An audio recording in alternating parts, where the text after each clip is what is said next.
Ba't pa yata yung GoPro ko? Good morning mga kabady. Dito na tayo at nagdidisgo na sila. Land prep.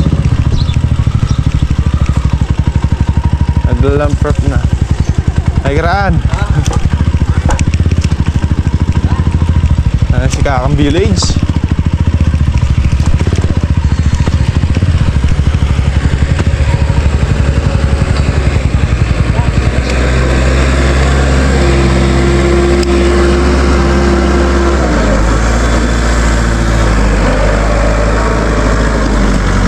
Matigas na eh. 2, 4. Makalitaram yan eh. Kaya pala yak pukot ko.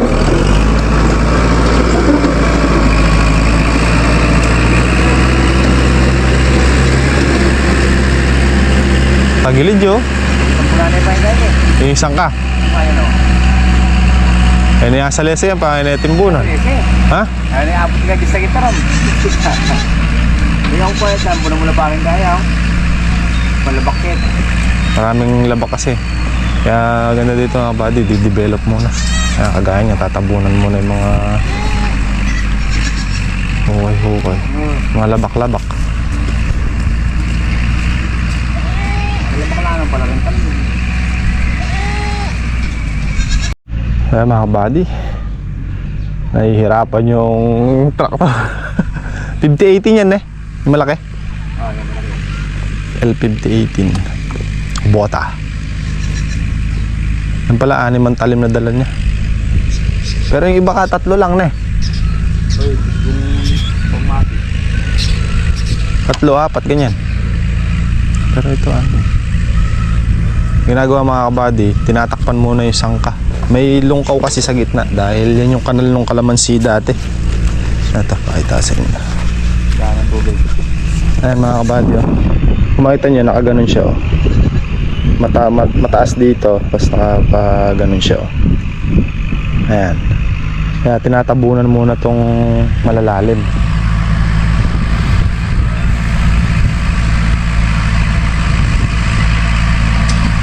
Pero buti malutong-lutong yung lupa. Kung matigas yan, ako. Kung matigas yan ka, kung hindi na ulan. Kaya doon nakaguhit naman tayo mo. Alisin doon sa taas. Alisin doon sa taas.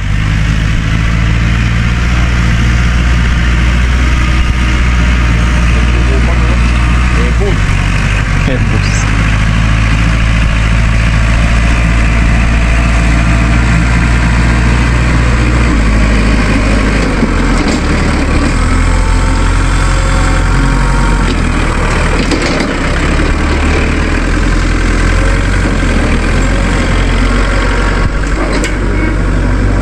Kung andyan lang yung traktora ko ako na magtatraktora niyan eh. Ano, pawis tirik? Pawis tirik.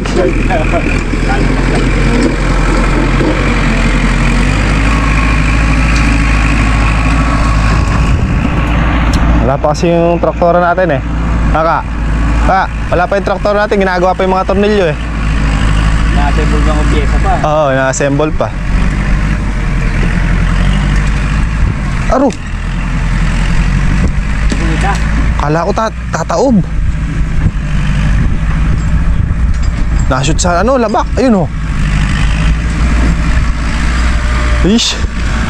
Kala ko tataob. Yan, tinabunan niya yung labak oh. Kala ko kinabahan ako. Abi, gumanon eh.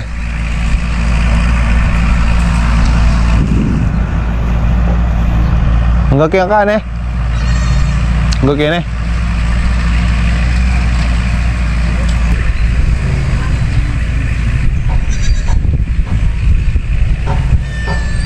Dapat dito mayroon din tubo dito sa taas. Mukhang mataas dito eh.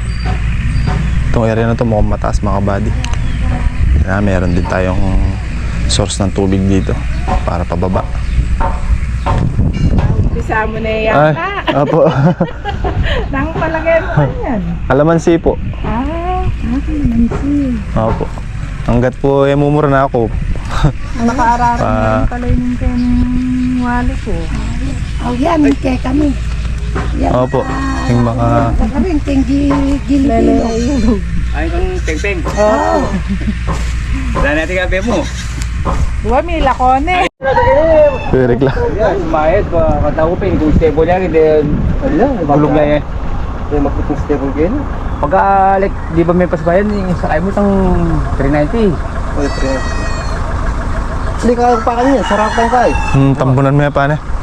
Masyas kasi yan. May tambunan makatagilid yun. Wala ako nandun niya, misa obya ka rin. Tambunan may natin talabak ka rin. Tambunan ko rin labak? Ha?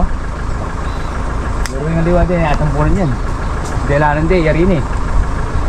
Ito yung okay. Ano mo? Oo. Baka lumakatasugan, may hari-hari kitang pipita dyan pa kanina eh. Sabi ng operator mga kabady, sobrang tigas daw. Kasi sila anong tourist pa kayo Eh, hindi titigas siyang ilang taong Sa tapaktan. Ituloy. nakabakante tsaka pinagsusugaan ng kalabaw. Di ba titigas? Hindi magaling ito eh. Tatambunan na rin labak. What? Ang diskarte niya parang nadoble na rin, Meka. Oo yan. Yan pala, Tewa. Kaya rin yung timbunan ka yan, doble na yung kanya yan. Doble pa yan. Oo. Kaya naman kayo. Ilaw tama niya kayo. Oo, kasi kung stable, hindi naman obra Tumurog stable. kaya kaya, kung tama na mo rin.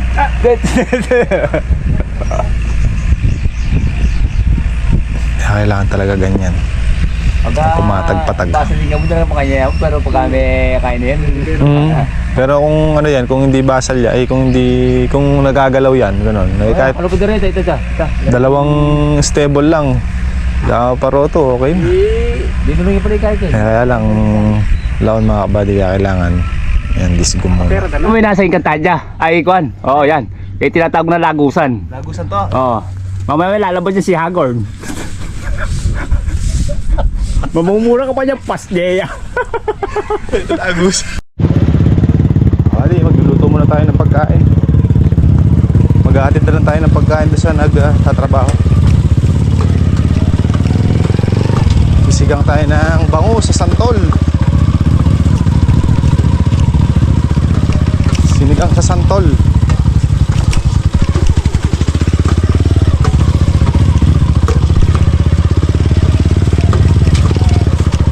Muna tayo dito sa kubo.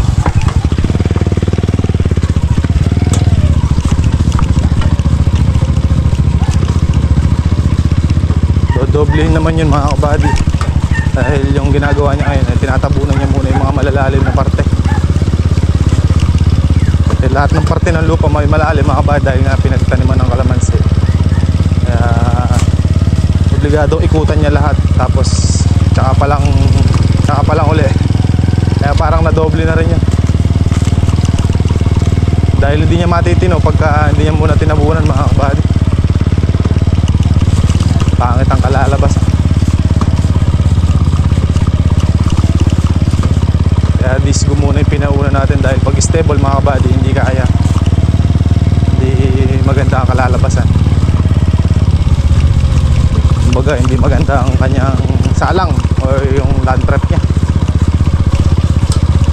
Kailangan kasi mapalitaw nating patag yung lupa. Yan ang tinatarget natin. Dahil tayo ang mahihirapan doon pagka nagkataon sa pagpapatubig lang eh. Dahil habang may kalamansi yun o habang may tanim yun hindi ka titigil magpatubig. Yung land prep mga kabady, kaya kailangan sa land prep pa lang maganda na.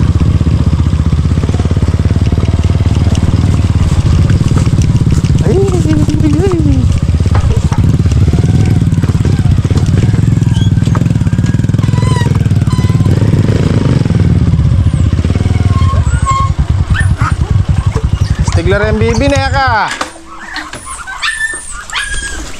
Kakalog-kalog lang ang kilog. Nakakalugin dito. Lunapon niya pita. Lulapin din. Kamle. Kamle lunapon. Merienda. Merienda sa nag-stable. Dumaan kasi ang mga ganyan pare, tapos naispatan ako nakaparada. Biglang bumaba sa van at sabi, bigyan ng sticker yan. Kaya tonto ako pare kasi gusto nila ako ng station na yan. Dala natin merienda. Stable. Yari na kaya.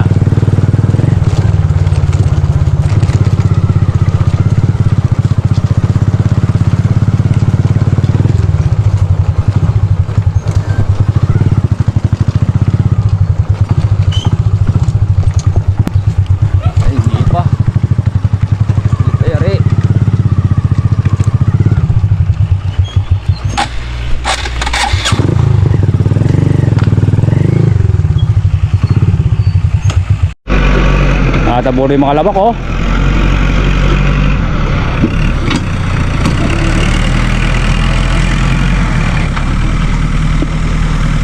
Lumitaw na rin yung lupa. Eh, napalabas mo yung lupa, no? Ha? Napalabas mo yung lupa. Tsaga-tsaga. Meron tayo muna.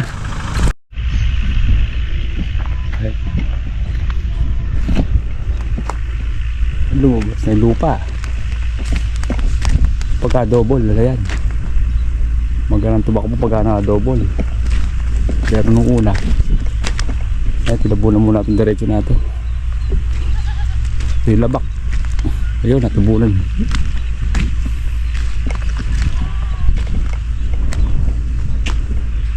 Ay, maganda na oh.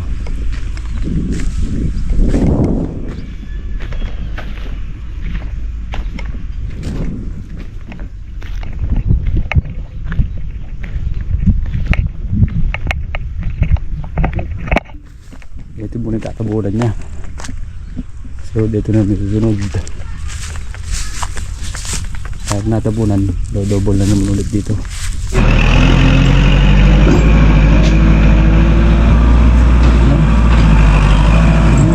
Tabunan na yung pilabak oh.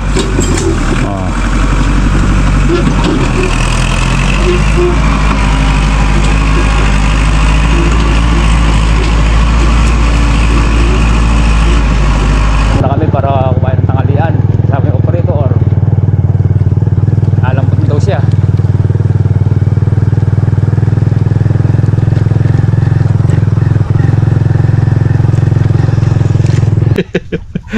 So yan mga buddy, tapos na kami kumain. At dito na lang din namin inayang kumain yung operator ng traktora. Para di na tayo magdala ng pagkain doon. So yan, nakabiyahe na sila kaso hindi tayo nakapag-vlog na mga kabady. Gawa ng hindi na tayo nag-vlog. Daddy kasi ayaw pa on yung camera eh. So busog-lusog mga kabady. At ako naman habang nandun si Kaka kanina, nag-spray ako dito sa may kalamansian, pang damo.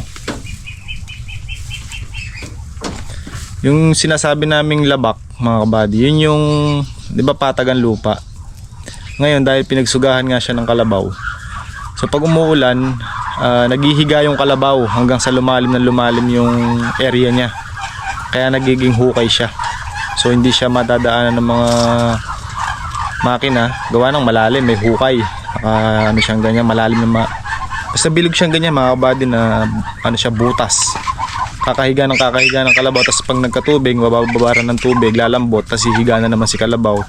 So lalalim ng lalalim. So maraming ganun dun, kaya tinatabunan. Imagine niyo mga kabady, tanghali na hindi pa tapos. Dapat sandali lang birahin ng ilang oras lang dapat yun mga kabady. Kaya nga nagtagal dahil tinatabunan pa yung mga hukay o yung tinatawag na yung mga labak mga kabady, pinaghigaan ng kalabaw, kaya medyo nagtagal. Sabi ko tsaka bukod pa doon mga kabady, matigas dahil siyempre kakatapak ng kalabaw. Pero ngayon basta naman ang bibini. Pero ngayon mga kabady, hindi na sila makapagsuga doon dahil wala, nakakainin yung kalabaw dahil lupa na yun, wala nang damo. After 2 days stable naman natin mga kabady para mahalo ng mabuti yung lupa at mamatay yung mga damo.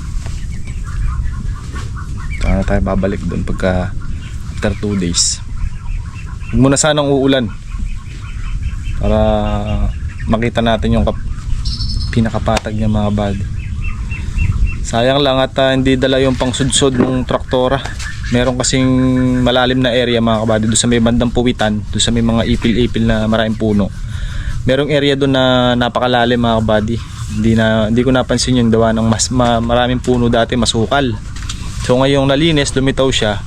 Sabi nung nag-operator, hindi nyo kasi sinabi agad na may hukay palang malalim doon mga kabady. Sana daw dinala niya yung pangsudsud niya para matabunan, para pumatag. Kasi once na magpatubig ka, doon at doon tatapon lahat ng mga tumatagas nating tubig. Doon mapupunta lahat. Kaya dapat matakpan yun. Sabi ko makukuha naman siguro sa ano yan, sa susunod na pasok. Tingnan natin. Pagka hindi, papadevelop natin mga kabady. kailangan yun. Kasi mahihirapan tayo doon pag nagpatubig tayo ng kalamansi. Tsaka isa pa doon, pag may tanim yun at napopondohan ng tubig, nabababaran, mamatay ang kalamansi or gulay na itatanim mo doon. Sayang din yun mga kabady. Tsaka magiging istakan ng tubig, pangit. Kailangan patag. Maraming parting mataas, tas may mga parting mababa rin. Kaya kailangan ma-develop natin mga kabady. So tingnan natin ang kayarian ng pinapasalang nating lupa mga kabady, para nang sa ganun maging maayos yung ating land prep. Yun naman yung target natin mga kabady. Masarap kasi magtanim o masarap alagaan yung mga tanim mo pagka hindi ka nangungunsumi pagdating ng trabaho. Ba, papatubig ka, ano ba yan, nakakapatubig ayaw abutan yung kabila, yung dito naman sa kabila sobra na yung tubig dahil ayaw umakyat dun. Kailangan medyo maganda yung latag para smooth lang tayo magpatubig, hindi na tayo na-stress. Kasi hindi lang naman tayo isang beses magpapatubig mga kabady, maraming beses hanggat buhay yung halaman nagpapatubig tayo dyan. Yung land prep, pag may tanim na yan mga kabady, wala na, hindi na pwede may land prep ulit, diba? Kailangan pagka pinrepare natin yung pagtatamnan, kailangan nasa ayos na, di baling matagal, basta mabilis ha Jay? Oo. Baling matagal yung land prep, basta maayos lang mga kabady, patag. At nang sa ganun pag nagtanim tayo, ganado, walang stress, walang pagod. Wala tayong pagod sa pagpapatubig dahil pag kasi maganda mga kabady, pag tinutok mo dito yung hose mo, andito ba, nakatutok sa sangka o sa may paligi niya mga kabady, hindi mo na siya kailangang san padalin. Kasi pagka may mataas na area mga kabady, obligado mong paakyatin ng tubig nyo doon sa may parting mataas. Kung pantay-pantay, pag binitawan mo dito yung hose mo, pupunuin niya yung paligi. Pag napuno yung paligi, pipigtasin mo na lang yung kung saan nakatapat yung kalamansi, pipigtas-pigtas ka na lang mga kabady. Tapos pag umabot sa dulo, sasara mo naman, pipigtas ka na panibago. Mga ganun ba, parang yung ginagawa natin dito mga kabady sa mga kalamansi natin, di ba may paligi sila, may sangka. So doon tumatapon yung buga ng makina natin ng patubig. Pag napuno yung paligi, bubuksan mo na kung saan mo gustong unahin yung patutubigan mo. Halimbawa, dalawang linya yung gusto mong unahin, so yun lang bubuksan mo, doon lang tatapon yung tubig na yun mga kabady. Pag napuno na yun, sasara mo, magbubukas ka na naman ng panibago hanggang sa matapos ka. So ganun lang. Kasi minsan kasi may dating na pag ganun yung lupa, minsan paangat na ganon, di ba? Hintay muna nating mapatag bago natin lagyan ng mga sangka, no, yung daan ng tubig mga kabady. Kasi kailangan tayo maglagay ng sangka doon sa may parting medyo mataas para ang tubig bababa naman siyang ganon. Basta maraming ano pa yan, marami pang proseso, isa-isa lang natin mga kabady. So inabot na mahigit tanghali na mga kabady, di pa tapos. Dodoblehin pa yun dahil yung unang ginawa niya, tinatabunan niya lang muna yung mga ano.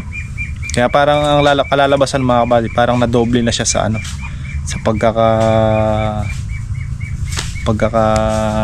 disgo. Tawag kasi pagka ganun mga disgo. Pagka naman stable mga kabady, yun yung maraming talim na kagaya nung kay Boss Rowell na ginagamit dito mga kabady, si Jutes, si Dax or Jutes, yun ang stable mga kabady. Pagka roto naman, yun yung pang pino, wala siyang talim na blade, ang talim niya yung parang malalapad na flat bar na ganyan mga kabady, yung tumataga sa lupa naman, pinaiikot yung tumataga na ganun mga kabady. Kaya pagka ang kalalabasan niya mapino, nagiging pino yung lupa. Pagka gano'n namang disco tsaka stable, tipak-tipak yun mga kabady, tipak-tipak na lupang malaki, parang ibabaligtad niya yung lupa, yung nasa ilalim iibabaw niya, yung nasa ibabaw iilalim niya.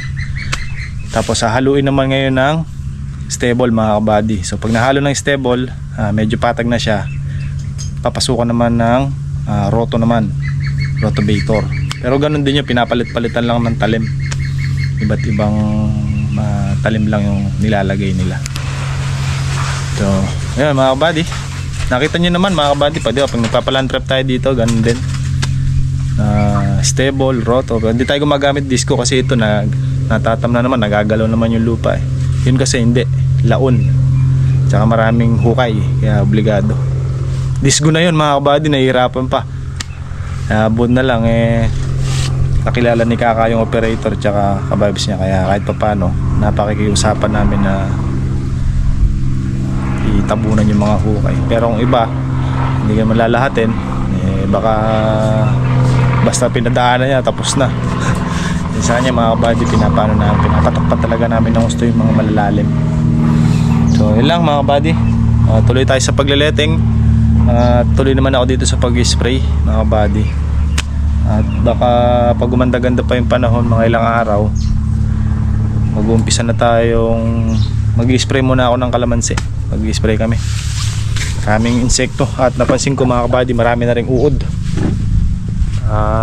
Puksayin natin yan para pagdating ng ikukondisyon na natin sila maganda na. Ayos yan, maaga silang namutat ngayon. Ibig sabihin maaga sila naglabas ng panibagong husbong. Para pagdating ng plano ko sana kung makakasingit tayo na mapapaaga tayo tulad nung last year mga kabady. Nakasingit tayo ng buwan ng October. Nakapag tigang tayo o nakapag-stress tayo ng kalamansi ng kulang isang buwan. Mga 22 araw tayo. 22 days na hindi umulan. So na-stress ng gusto yung kalamansi. Tsaka tayo nakapagpataba. Kaya nakauna tayong nakapagpabunga nung nakaraan. So titingnan natin ngayon kung ganun pa rin. Makakasingit tayo, harvest tayo ulit ng February, October, November, December, January, February. Yun ang target natin. At ngayon baka magdadalawang pabunga lang siguro tayo ngayon. Tingnan natin yung panahon kung hindi magbabago. Mabilis mo ka na nahatid mo na kagad. Tuloy tayo ang pandamo mga kabady dito sa dulo. Hindi natin natapos nung nakaraan.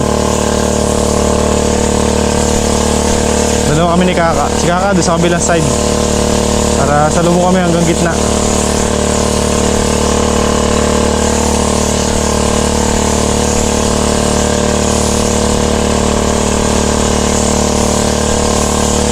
Kabady, isang karga na tayo dito.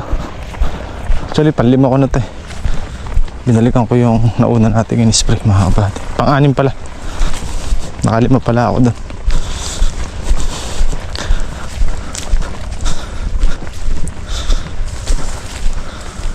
Yarin yarin na yan tayang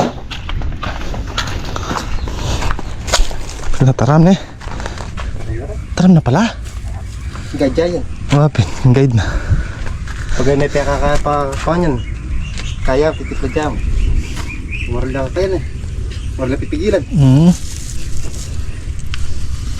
Tugol taram na. Walang pala kaya rin, mabisan.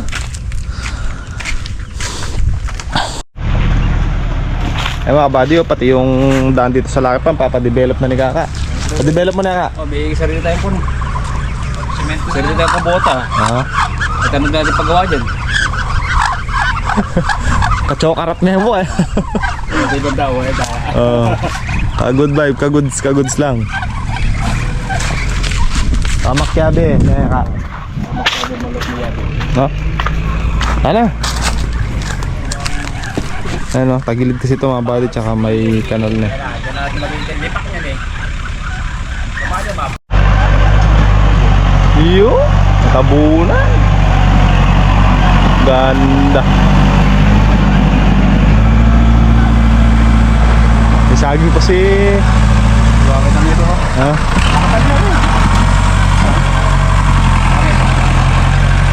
Iloya sa po. Ay, dito sa po. Iloya na ba? Iloya Sabo.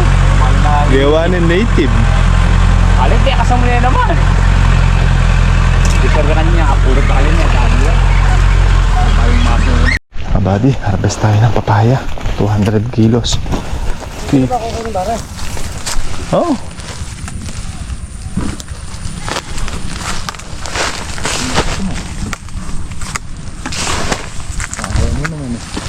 Ayaw mo na magbayad. Ha?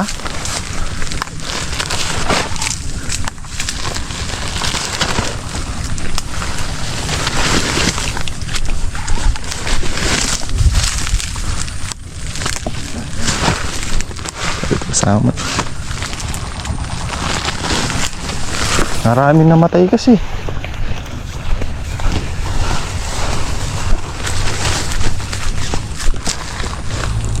Sayang. Doon sa kabilang farm, magtatanim ako papaya doon. Doon. Kahit mga 500 puno.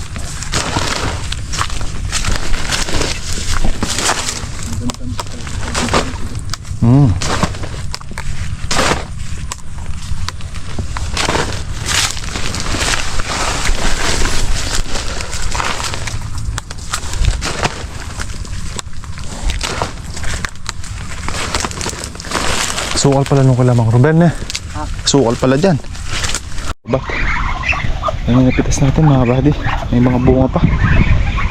So, 200 kilos lang muna.